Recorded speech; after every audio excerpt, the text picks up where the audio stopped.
नमस्कार, मी विनया आणि तुम्ही पाहताय माय PCMC.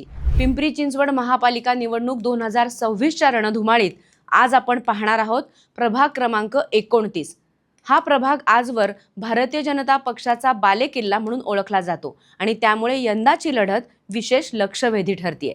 2017च्या महापालिका निवडणुकीत या प्रभागात भाजपचा निर्विवाद दबदबा पाहायला मिळाला होता.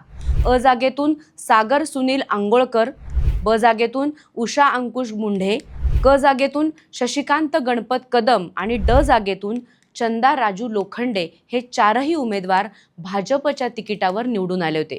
चारही जागांवर भाजपचा विजय झाल्यामुळे हा प्रभाग भाजपचा मजबूत गड मानला जातो. हा प्रभाग केवळ भाजपचा बालेकिल्ला म्हणूनच नाही, तर आमदार शंकर जगताप आणि संपूर्ण जगताप परिवाराचा विशेष प्रभाग असलेला प्रभाग म्हणूनही ओळखला जातो. स्थानिक पातळीवर संघटन, कार्यकर्त्यांचं मजबूत जाळं आणि निवडणूक व्यवस्थापनात जगताप परिवाराची भूमिका निर्णायक मानली जाते. त्यामुळे आजही या प्रभागात भाजपकडे भक्कम संघटनात्मक ताकद असल्याचं चित्र दिसतं. मात्र यावेळी राष्ट्रवादी काँग्रेसनंही अनुभवी चेहरे आणि स्थानिक समीकरणांवर भर देत या बालेकिल्ल्याला आव्हान देण्याचा प्रयत्न केलेला आहे. आता अ जागेचा विचार केला तर भाजपकडून रवीना सागर अंगोळकर मैदानात आहेत.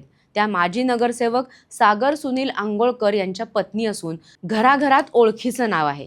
त्यांच्या विरोधात राष्ट्रवादी काँग्रेसकडून कुंदा गौतम डोळस निवडणूक लढवत आहेत, तर अपक्ष म्हणून पौर्णिमा देवराव आमराव मैदानात असल्यामुळे ही लढत तिरंगी होताना दिसतेय.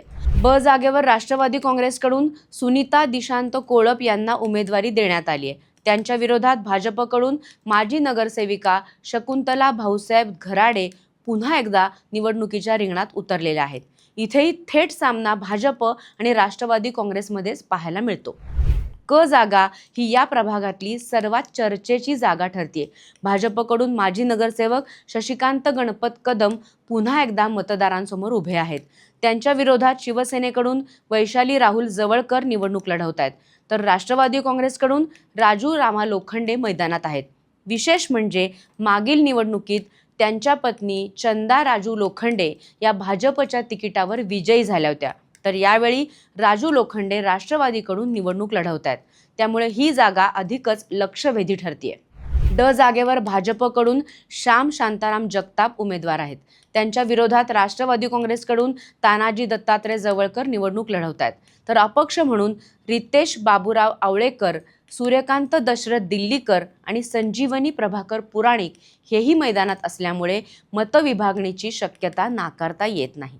एकीकडे भाजपचा मजबूत पाया, त्यातच आमदार शंकर जगताप आणि जगताप परिवाराचा प्रभाव, दुसरीकडे राष्ट्रवादी काँग्रेसकडून अनुभवी आणि स्थानिक पातळीवर ओळखीची नावं आणि तिसऱ्या बाजूला अपक्ष उमेदवारांमुळे होणारी मतविभागणी, या सगळ्या घटकांमुळे प्रभाग क्रमांक 29 मध्ये यावेळी भाजप आपला बालेकिल्ला राखणार का राजकीय समीकरण बदलणार हे पाहणं अत्यंत उत्कंठावर्धक ठरणार आहे.